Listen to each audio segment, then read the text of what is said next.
ये पूरा सब्ज़े से भरा हुआ होता है जो इतना बड़ा मैदान है। तो इसलिए आप मेरे ख्याल में जब भी आएँ तो कोशिश करें अपनी गर्मियों में विज़िट करें, जून जुलाई अगस्त में। और अगर आपको बर्फ़बारी ही देखनी है तो आप पंजाब से हैं तो बर्फ़बारी देखना चाहते हैं तो उससे इससे बेहतर और बहुत सी जगहें हैं तो जहाँ पे सहूलियात भी हैं। फॉर एग्ज़ाम्पल आप मरी नहीं जाना चाहते तो ना जाए, लेकिन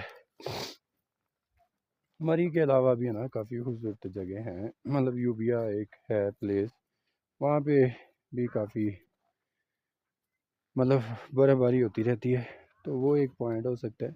लेकिन यहाँ पे इतनी दूर पंजाब से यहाँ पे 17 घंटे का सफ़र करके आना और देखनी क्या है जी, बर्फ़ देखनी है या बर्फ़ देखनी है, तो ये एक बहुत ही फजूल सा है।